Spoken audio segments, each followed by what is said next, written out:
Bismillahirrahmanirrahim.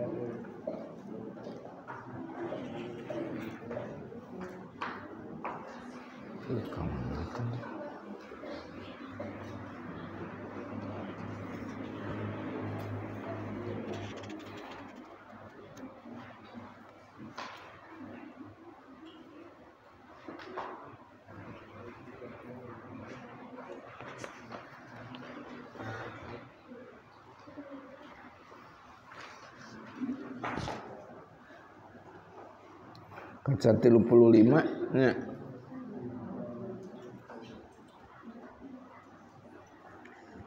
Warijlu in arikot fiha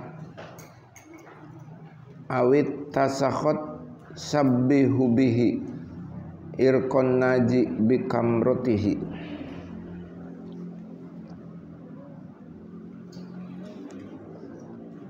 Warijlu jeung ari suku sanes warrojulu. Warijlu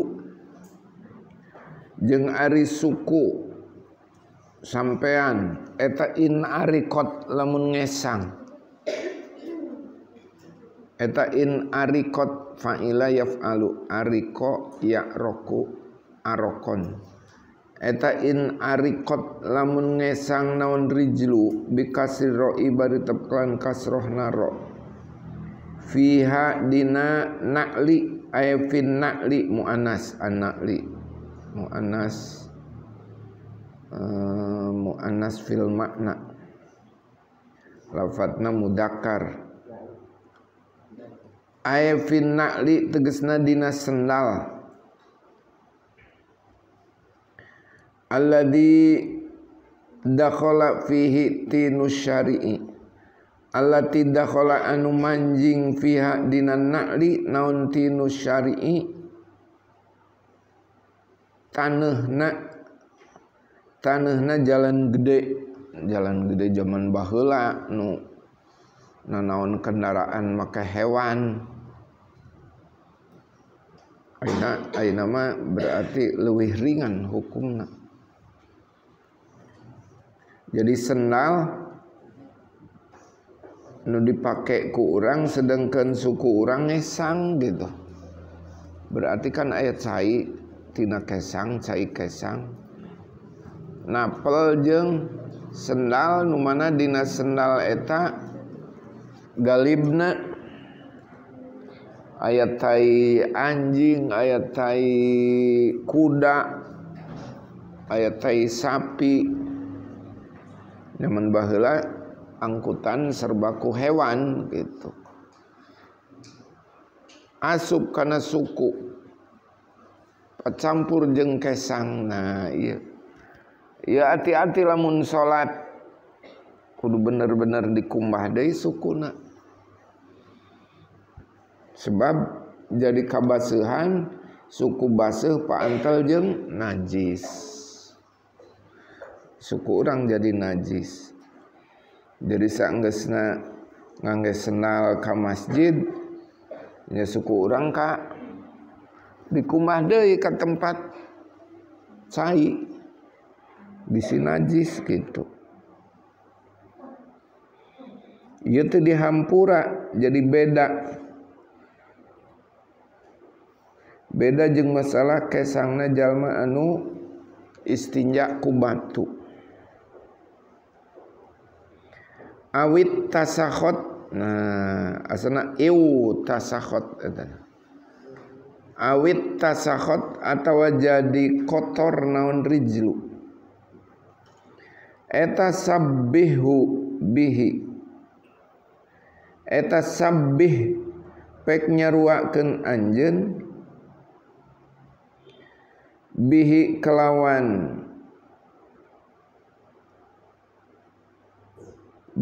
kelawan arokur rijli bihi kelawan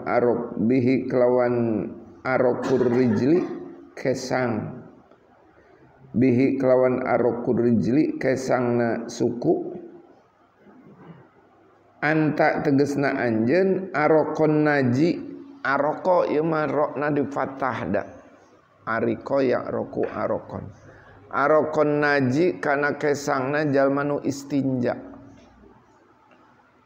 perlu diketahui jalma nu istinja ku batu maksudna ieu teh arokon naji kana kesangna jalma nu istinja bi istinja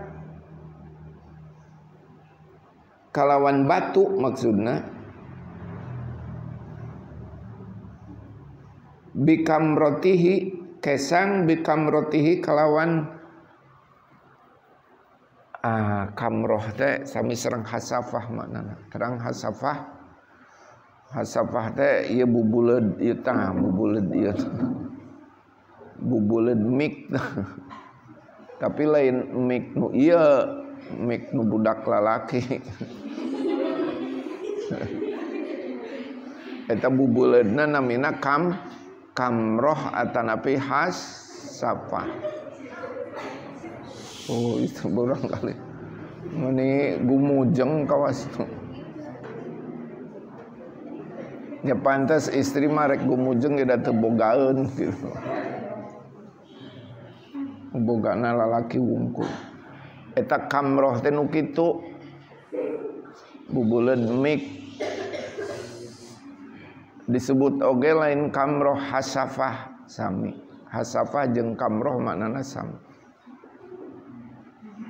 Jadi kieu masalahna. Jalmi nu istinja ku batu. Ayeuna mah leuwih canggih deui istinja teh ngangge tisu. Dina pesawat terbang, dina bus. Kadang-kadang di WC di tempat rest area urang kahampangan geuning sok aya tempat kahampangan bari ngadegnya kahampangan bari ngadeg supaya gampang tinggal nololkeun tina calana gitu. Pameget ieu mah istri mah susah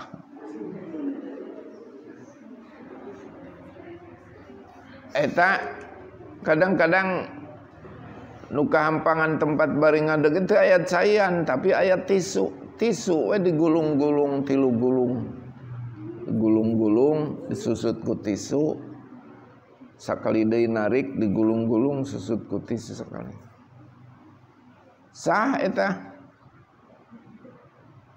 istinja eta terus wudu teu ku cai etana susucina tina kahampangan terus wudu terus salat teu naon. Jadi istinja ayeuna mah leuwih canggih malah leuwih bersih katimbang ku batunya. Pernah henteu istinja ku batu budak pameget? Sok eta naon? Bubuleud mikna dikosok-kosok ku batu sok bayangkeun. Meureun lecet.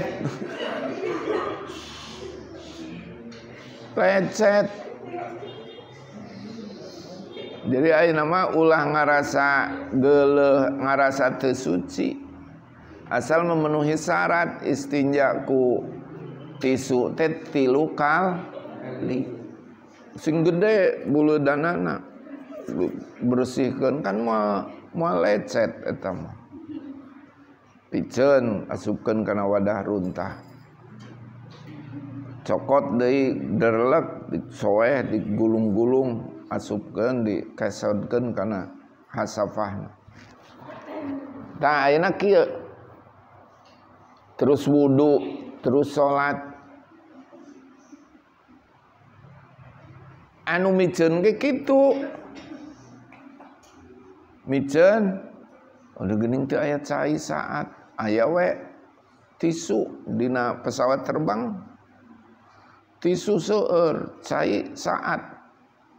Geus 8 jam ieu ka Mekah. Gulung-gulung tisuna. Kesodkeun. Aduh geuleuh cenah kumaha. Wayahna kudu bisa diajar.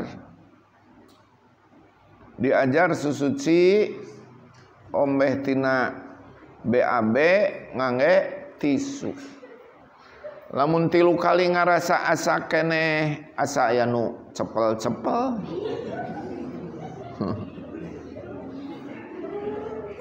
Tambahan 2 kali deui jadi 5 kali. Asa can bersih tambahan 2 kali deui berarti 7 kali. Jadi diganjilan saena.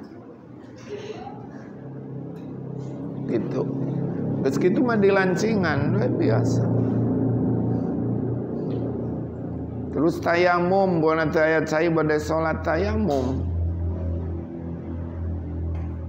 Tah ayeuna kieu masalahna, ayeuna lamun ngesang geus ombeh ku naon bersih ku tisu, heg ngesang.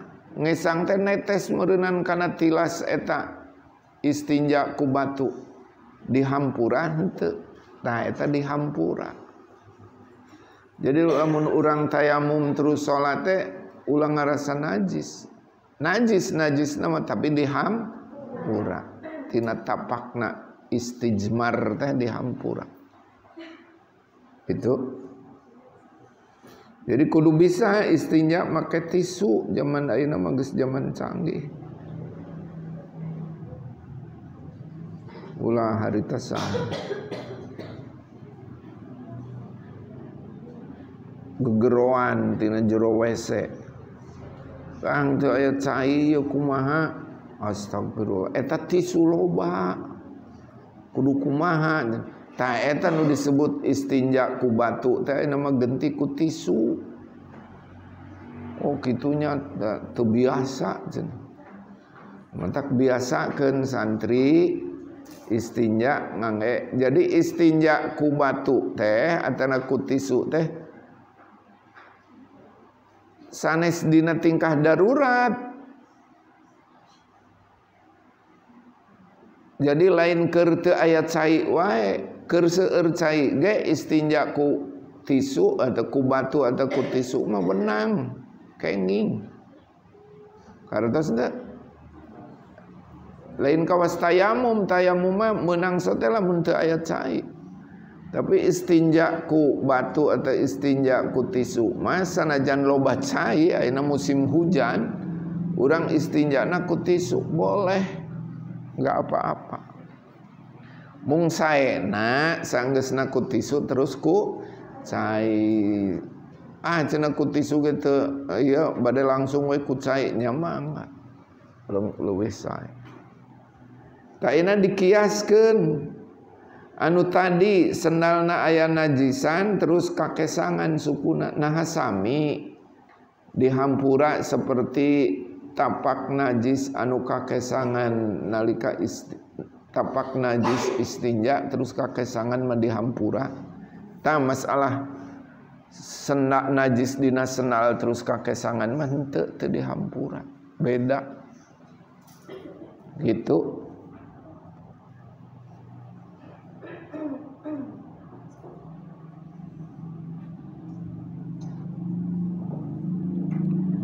Sabbihu tegasna pek nyaruakeun sa anjeun hu kana ieu tinus syari' atanapi naonna tadi tinus syari' taneuh na jalan bi araqil mustanji kelawan kesangna jalma nu istinja bil ahjari kelawan batu idza sala ari kana netes min mahallil ida sala ari kalana netes naon arokul mustanji min mahallil istinja'i tina tempatna istinja walam yujawiz jeung teu ngaliwatan naon arokul mustanji sofhatahu kana lempit duburna mustanji wal asoh wala hasyafatahu jeung henteu kana hasafahna mustanji lalaki nu gaduh hasafah mah wala hasafatahu jeung teu hasafahna mustanji wal asahu jeung ari anu leuwih sahih fihi dina ieu masalah qinus syare taneuhna jalan gede eta al-afu dihampura lil masyaqqati karena masyaqqat fakada al-musabbahu fakada mangka eta nya kitu deui arokun naji fakada mangka eta nya kitu deui al-afu dihampura al-musabbahu ari perkara nu disarwaan nya eta arokul mustanji.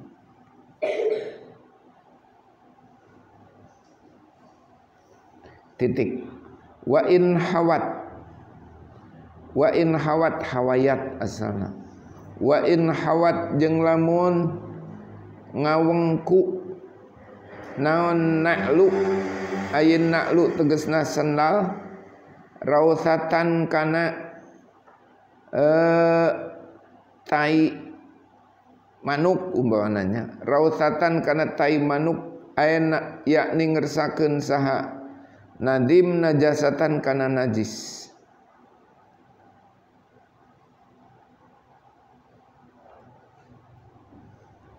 Fa igsaluha geninna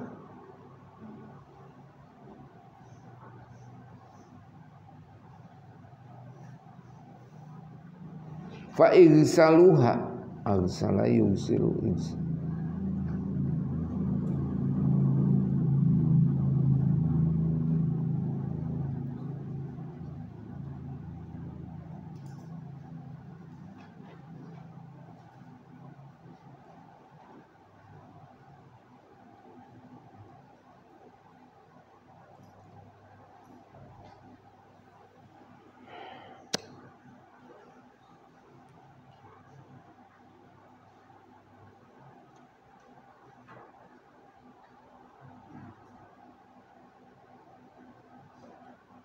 fagsilha tuh gitu eta nu bener mah sisi tah fil amar fagsilha sanes faigsaluha aya dina nu kieu ya aya jadi salah citak nu sok salah cetak jadi ngabingungkeun salah sahuruf ge bingung kanu macana fagsilha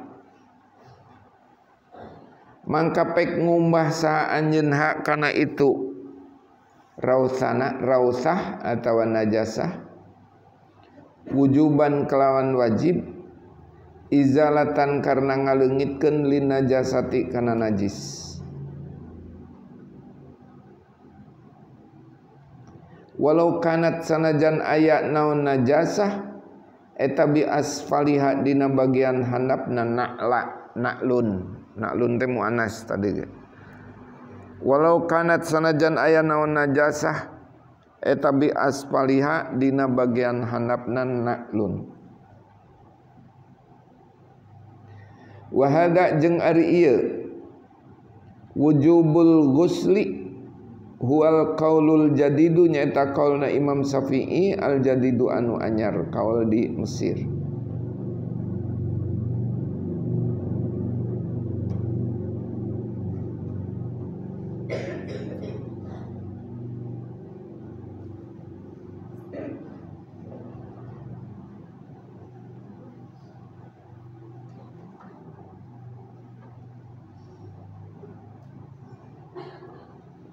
Wa asfalaha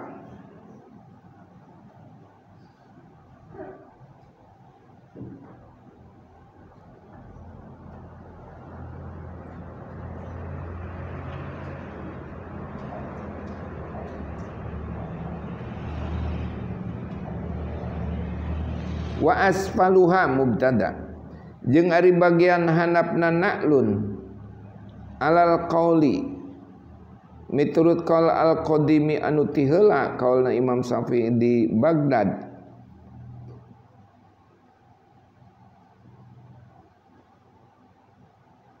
lahu kagungan Imam Syafi'i eta afwun dihampura bagian handapna dihampura menurut qaul qadim teu wajib dikumbah ari qaul jadid handapna ge wajib dikumbah dihampura tapi bidal katihi kelawan ngosokkeun dikosokkeun kana rumput atawa kana aspal bidal katihi kelawan ngosokeun asfaluha bil ardi kelawan tanah. Itu jadi wa asfaluha jadi mubtada, afun khobarna. 5 karena hadis rawan nu ngariwayatkeun kana masa Abu Dawud Imam Abu Dawud As-Sijistani. Jadi Abu Dawud aya 2 orang kali. Abu Dawud As-Sijistan, orang Sijistan. Sijistan kira-kira ayeuna Kirgistan caketna. Jadi jajahan Soviet luar biasanya. Peryoge diketahui ayeuna Rusia teh populasi Islam masyarakatnya sekitar 140 juta, 25 juta itu orang muslim. Masih minoritas muslim di Rusia, tapi dimungkinkan 2 tahun ke depan itu jadi mayoritas, jadi sekitar 100 juta masuk Islam Rusia itu.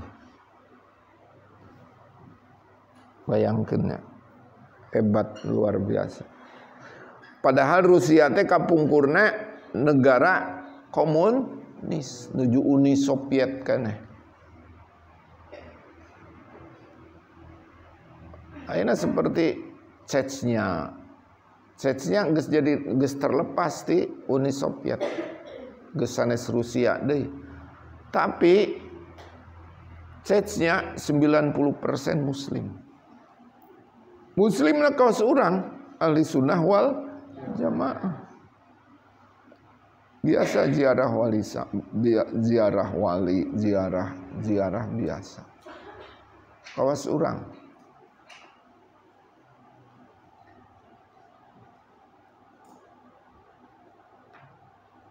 Rek ngomong ke naon geuning kalah mengkol kana Uni Soviet.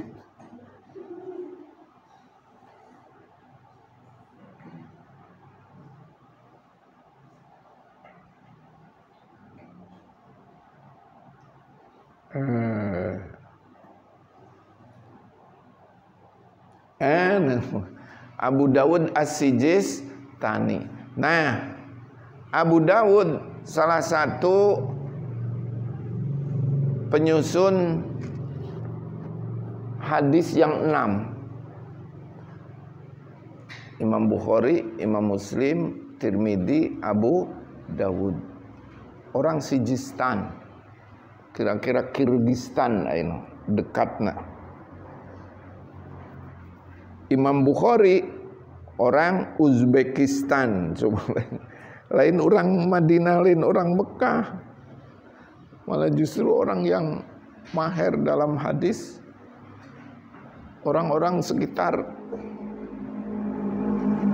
Asia Tengah, Asia bae ditueun Cina. Nuku urang disanjung beliau Imam Bukhari, Imam Abu Dawud. Jadi ada 2, Abu Dawud As-Sijistani dan satu lagi Abu Dawud At-Toyalisi. Semuanya ahli hadis, tapi yang paling terkenal Abu Dawud As-Sijistani. Beliau akidahna kawas urang ahli sunnah wal jamaah.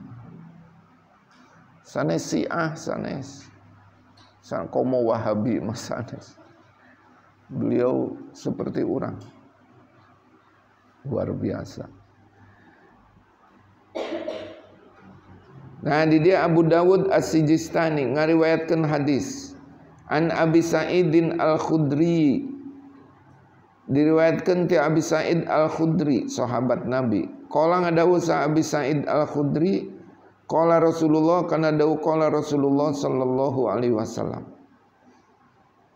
Ila jaa arikalana datang sa ahadukum salah saiji anjeun falyandur mangka pek ningali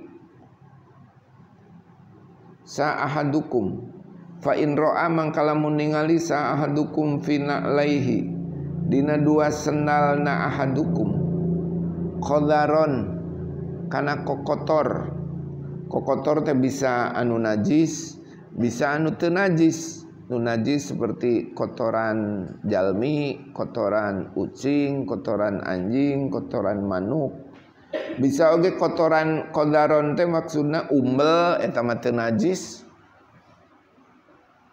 Rehak, terang rehak, leho teu najis eta. Ta ieu lamun nu dimaksad najis au adan atawa tegesna kotoran fal yamsahhu mangka pek ngusapkeun saha ahadukum hu kana qadaron atau adan wal yusolli jeung pek salat saha ahadukum fihi madina na'laihi di urang mah teu umum salat make sendal gitu. Di urang mah geus teu jadi masalah ieu mah begitu ningali dina handapun sendal urang dina sendal urang aya anu rada berat-berat saeutik ieu naon sendal teh geuning asa berat ditingali aya kotoran anjing atau kotoran ucing tinggalkeun we sendalna kan gitu. Urang mah salat teu make sendal tapi bilih ka kotoran tina sendal kana najisan kana sukunya kumaha deui sukuna. Nah lamun zaman baheula ieu zaman baheula sapatu naon masjidna ge teu ngangge karpet teu ngangge naon ieu namina ieu naon astagfirullah teu ngangge keramik zaman Kanjeng Nabi masjid teh keusik ieu. Keusik keneh. Jadi lamun tas sujud teh seueur sahabat anu ngusap tarang da keusikna narapel. Ku Kanjeng Nabi diwartosan lamun sujud ulah tas sujud ulah ngusap tarang. Gitu. Da baheula mah keusik keneh. Jadi di masjid teh kadang-kadang ngangge sendal. Da ieu maksudna hadis ieu teh. Jadi lamun rek asup ka masjid nu harita masih keneh disebut primitif na kumaha nya. Masih keneh jadul lagi. Masjid harita masih keneh jadul, ningali dina sendalna aya najis, terus rek salat ngangge sendal kosodkeun heula sendalna itu. Salat teh ngangge sendal. Jadi dihampura. Najis nu aya di sendal dihampura. Itu maksudna. Tapi da ieu mah ayeuna mah geus teu mungkin. Kita masuk masjid itu sendal ditinggal di depan masjid atau di tempat sendal.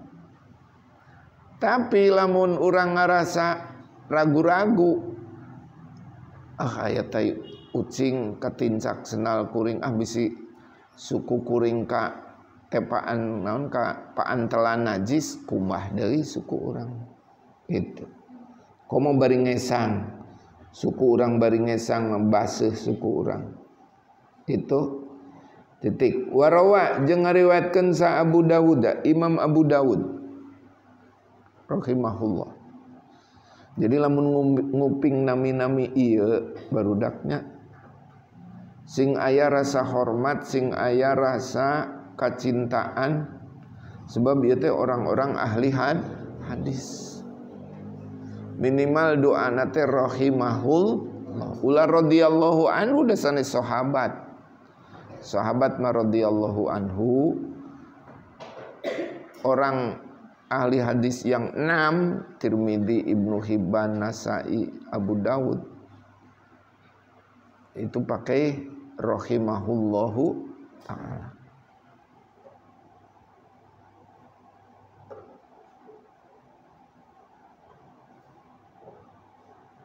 Wa jama'atun jeung pirang-pirang golonganana para ulama minhum etati jamaah Ibnu Hibban. Nah, ieu oge kutubus sittah. Ibnu Hibban ari Ibnu Hibban rahimahullah.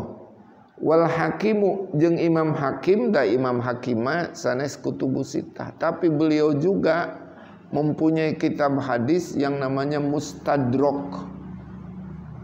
Mustadrak Imam Hakim. Hadisnya langkung seueur tibatan Imam Bukhari, Imam Muslim. Hanya disayangkan Imam Hakim terlalu mudah menghukumi sahih.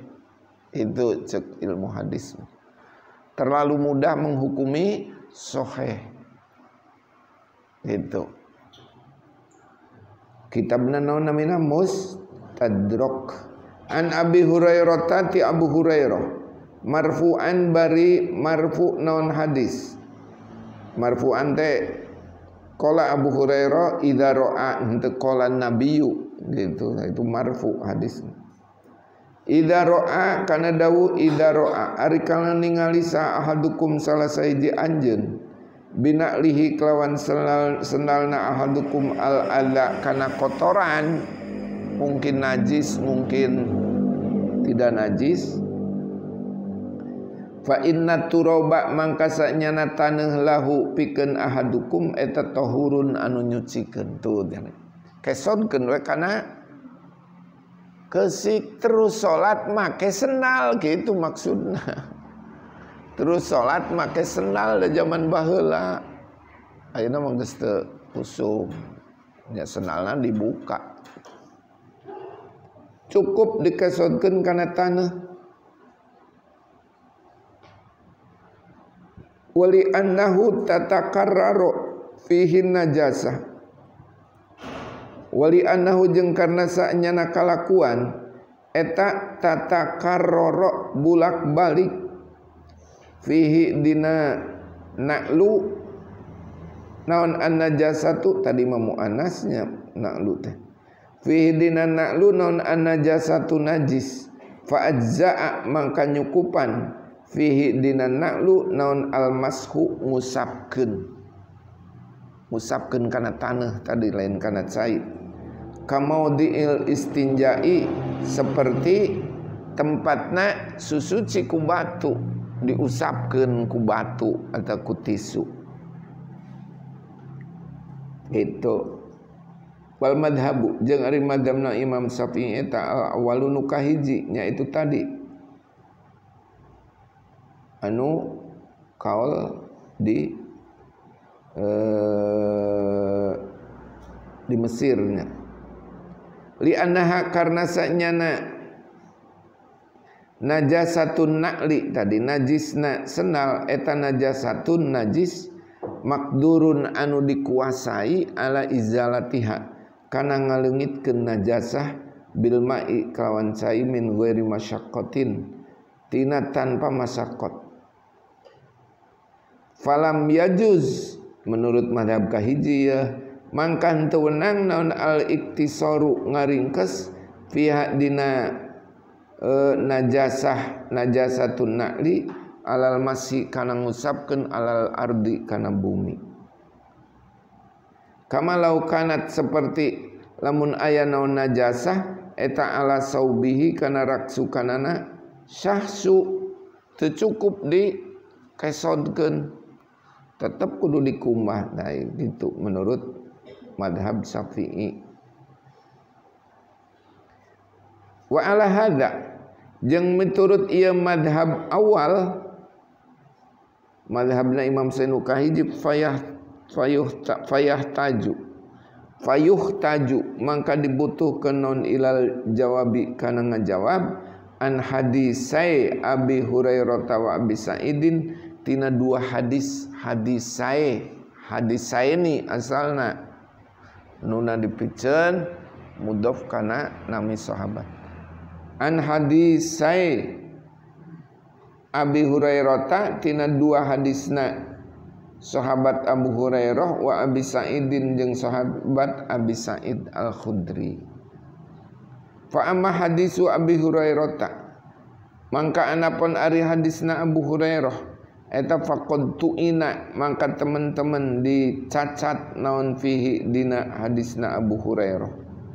Wa amma hadisu Abi Sa'idin jeung anapun ari hadis Nabi Sa'id eta fa ajaba mangka ngajawab sa An-Nawawi Imam Nawawi fi majmu'ihi dina kitab Majmu' Imam Nawawi anhu tina hadisna Abi Sa'id bi annal murada kelawan sanyana nu dikarepkeun bil qadari kelawan kotoran dina tadi senal qadaron da wal adza jeung lafat al adza maknana oge kotoran eta ma perkara yustakdaru anu dibilang-bilang kotor naon ma walayal zamu jeung teu tetep minutina ma yustakdaru naon an najasatu najis.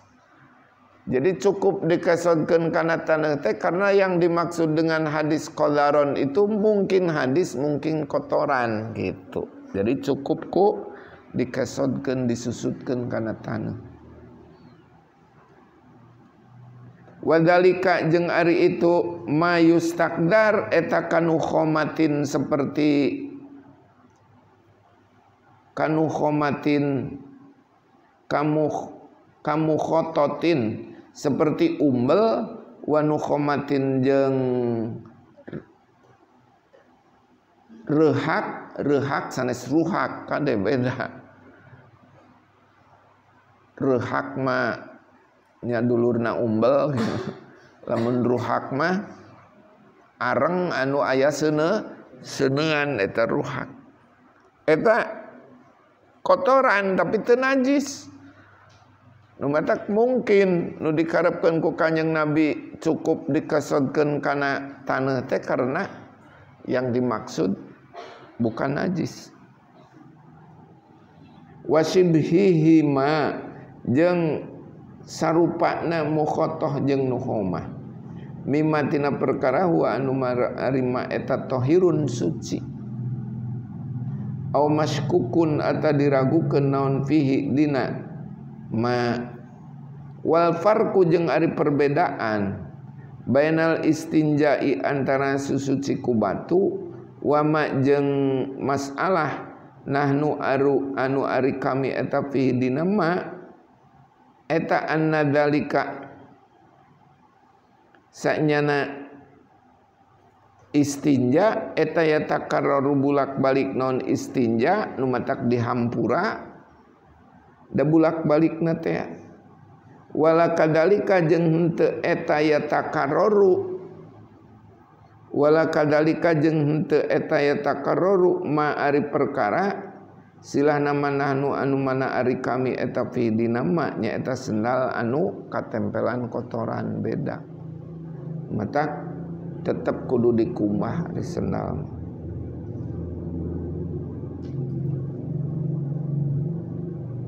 Wa zahiru kalamil musannifi da ieu masalah sering kaalaman ku ngaji nalika haji atana umroh nalika haji atawa umroh bade lebet ka masjid teh senal dilebetkeun kacanak diwadahan kana kantong terus dicandak tawaf padahal ari tawaf teh pada sami sareng salat berarti senal kudu kumaha kudu suci matak sok dina naon namina dina manasik sok ari geus dugi ka hotel mah genti sendalna genti ku sendal capit ame gampang ngumbah ari geus dikumbah bersih terus kaluar ti WC disiram kaluar ti WC kan ka Masjidil Haram teh terus jalan teh terus lenang kawas kieu terus ngangge keramik bersih ka cida dicucina ge tiap sadinten 2 kali ku tukang sasapu berarti geus caket ka pintu masjid mah lebetkeun kana kantong dicanak tawaf dicanak sa'i berarti kudu suci itu kumbah ieu masalah madhab ieu seueur terjadi ieu itu wa dhahiru kalamil musannifi jeung ali dhahirna kalamna musannif Syekh Badruddin dina ieu nadoman eta annahu sanyana kalakuan eta la farqa teu aya perbedaan baina antakuna rawsatu antara yen ta aya naon ar-rawsatu kotoran manuk aya eta rotbatan anu baseuh rotbah teh baseuh au ya bisatan atanapi anu garing itu rek baseuh atau rek garing tetap dikosodkeun kana taneuh cenah kitu tadi lakin qala tapi ngadawu sa An-Nawawi Imam Nawawi fi majmu'ihi dina kitab majmu'na Imam Nawawi idza asoba ari kalana ngeunaan asfalal khuffi kana bagian handapna muzah mah setengah sepatu setengah sandal hampir kawas sepatu tapi ka masjid teh diangge we muzah mah ada seperti kaos kaki awin na'li atawa sandal naon anu ngeunaan najasatun najis fadalakahu bil ardi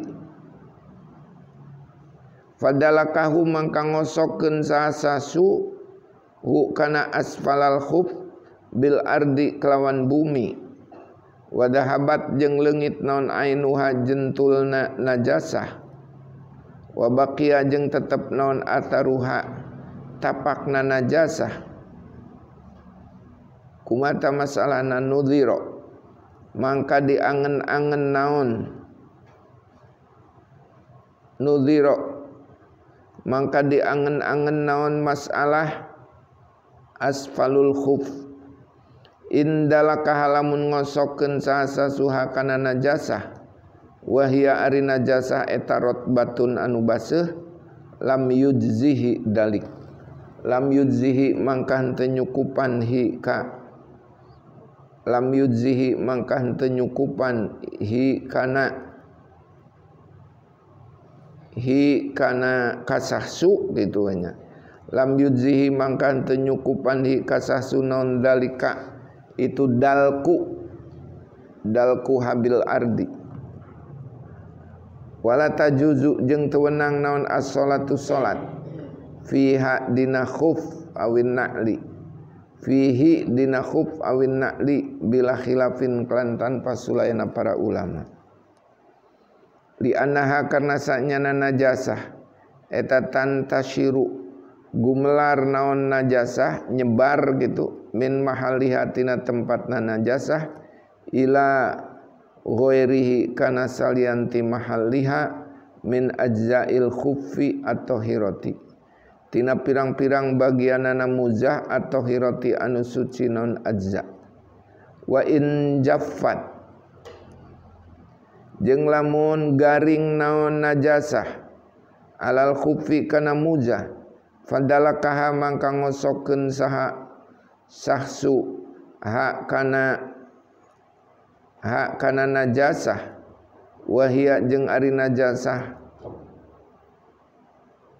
fadalaka mangka ngosokeun sahsu hak kana na'lun muannasnya na'lun wahia jeung ari na'lun eta jafatun anu karing bihaisulan tamtasir kelawan sekirana henteu gumelar naon najasah ila ghairihi kana salianti mahalluha ila ghairi maudhi'iha kana salianti tempatna najasah min hutina mahalliha fal khufu najisun mangka ari muzah eta najisun najis bila khilafin kelantan pasulayana para ulama walakin hal yu'fa tetapi nah dihampura ya memang najis tapi dihampuran teu gitu an hadi najasati tina ieu najis fatasiha mangka sebabna sah naon as-shalatu salat fihi dina khuf fihi eta tetep dina jawabna hal yu'fa al qaulani ari dua qaul asahuhuma ari leuwih sahihna qaulani eta anna hasanyana salat eta latasihun teu sah naon salat. Karena urusan najis mah berat.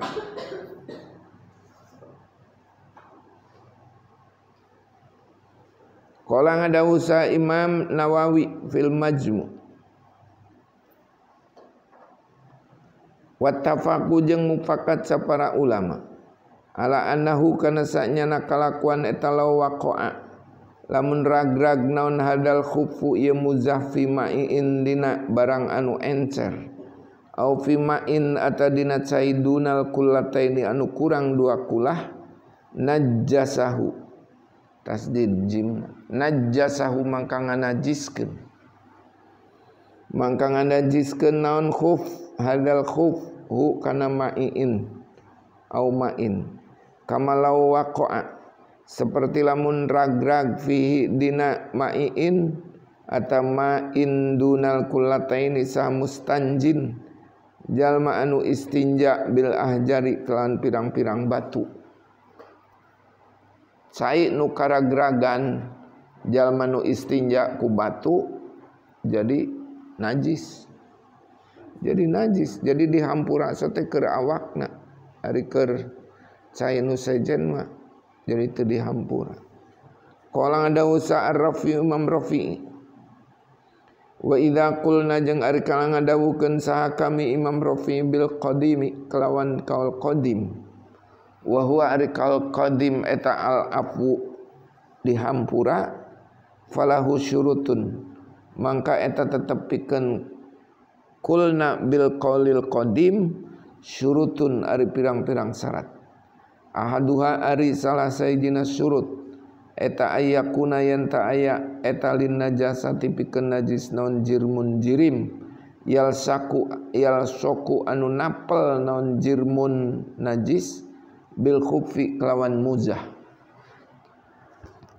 Amma saubu anapun ari raksukan wanahu jeung umpana saub eta fala yakfin mangkan teu cukup naon dalkuhu ngosokkeun kana saubun wanahu bihalin kelan sama sekali baju dikosokkeun teu bisa kudu disucikeun. Asani ari nu kadua eta ayat lukahu yen tong ngosokkeun sahasa suhu kana jirmun tadi hu kana jirmun najasah fi halil jafafi dina tingkah garingna najasah wa amma jeung anapun ari najis dama anu langgeng naon huwa marotman bari baseuh eta fala yakfi mangkan teu cukup naon dalkuhu ngosokkeun ma dama rotban qot'an klan mupakan ta para ulama. Wa haka jeung nyaritakeun sa Ibnu Rif'ata Imam Ibnu Rif'ah khilafan kana sulaina para ulama fi hada syarti dina ieu syarat kadua. Asalisu ari nu katilu eta ayakuna yen ta aya naon khusulun najasati hasilna najis eta bil masyi sebab lumaku min ghairi ta'ammudin tina tanpa dihaja. Falau ta'admada mangka lamun ngahajakeun saha sahsu taltikhul khuffi kana ngotoran kana ngabobolokotkeun muzah biha kelawan najasah ieu mah mupakat wajaba mangka wajib naon al-ghuslu ngumbah muzah qot'an kelan mupakat para ulama. Qala ngadawusa ar-Rafi Imam Rafi'i walam yufarriqu jeung teu ngabedakeun sapara ulama kana wajibna tadi wajib dikuma bainal qalili antara najis saeutik wal kathiri jeung seueur wa yusbihu jeung mirip-mirip naon ayu qala yen to diucapkeun naon al qaulani dua qaul fil kathiri dina najis anu seueur amal qalilu anapun ari najis nu saeutik eta faqat saubi mangka saperti raksukan bal aula balik leuwih utama fa inna taharruza mangka sanyana ngareksa fil khuffi dina muzah eta asyaqqu leuwih hese wahina idin jeung nalikana ieu taharruz fil khuffi asyaqqu fala bu'da mangka teu jauh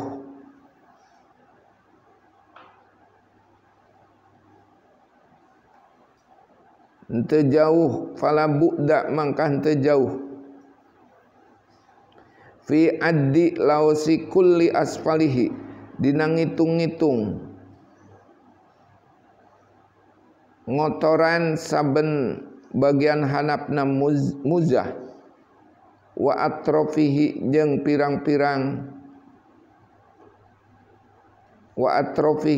pirang-pirang tungtungna muzah, qalilan kelawan saeutik bi khilafi ghairi kelawan sabalikna salianti kulli asfalihi, wal afwu jeung ari ngahampura tina najis na muzah eta ma'arutubati sartana baseuh-baseuh na najis eta kasaubi seperti ngahampura tina baju, wayah tamilu jeung memper naon torduhuma nolak kana ieu dua kaul nu nyaruakeun jeung baju, torduhuma nolak ieu dua kaul, wa yufarraqu jeung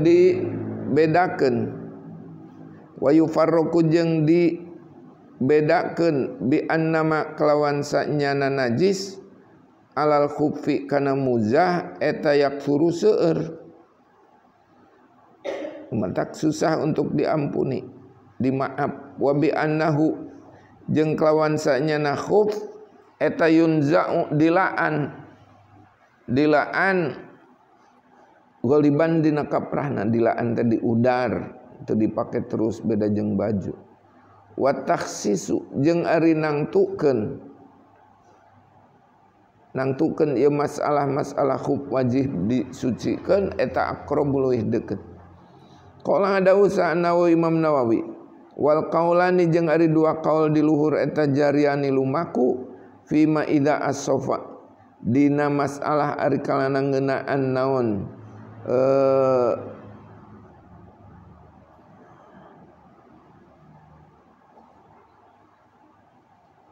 fima idza as-saba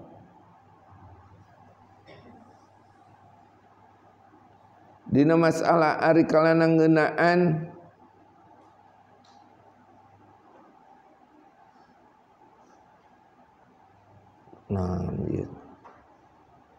asfalal khuffi mudzakarna fima idza as-saba di mana ari kalana ngeunaan naon maksudna najis itu.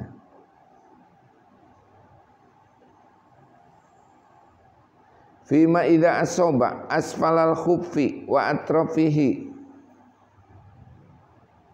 oh ta ayanta fima idza as-saba dina masalah ari kalana ngeunaan asfalal khuffi kana bagian handapna muzah wa atrafihi jeung pirang-pirang tungtungna khuf naon min tinati syawari'i gitu, tina taneuhna pirang-pirang jalan gede al mutayaqqani anu diyakinkeun naon najasatuhu najisna tinis syawari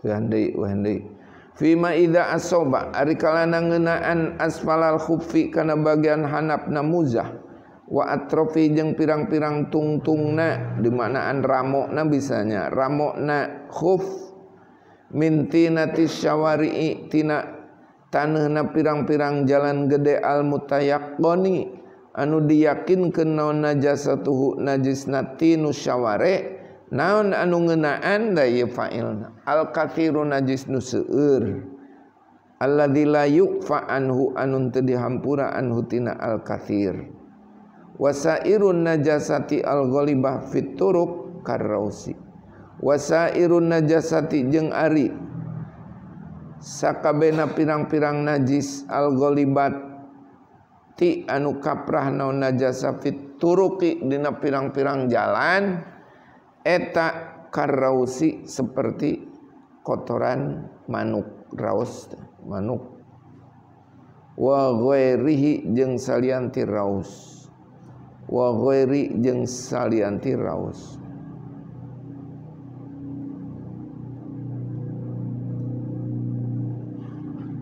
ma jawazu wat'an wat'aman fi na'lihi qadarun fi masjidin abadan hifdon li hurmatihi ma jawazu henteu ngawenangkeun saha a'immah ayil a'immatu tegasna pirang-pirang imam fikih khususna madhab nu opat wat aman kana nincakna jalma gitu ay syahsin tegasna hiji jalma fi na'lihi anu eta tetep dina sandal naman qadarun ari kotoran bisa najis bisa oge perkara nu kotor tapi teu najis seperti umel tadi tidak boleh menginjakkan fi masjidin di masjid abadan dina salamina itu sanajan masjidna seperti masjid nu kuno kene masih keusik komo ayeuna masjidna geus ngangge naon karpet nu empuk kumun Masjidil Haram di Istiqlal luar biasa karpetna itu di dieu nu teu di karpetan hifdon karena ngareksa li hurmatihi kana kamuliaan masjid ayil masjidi tegasna masjid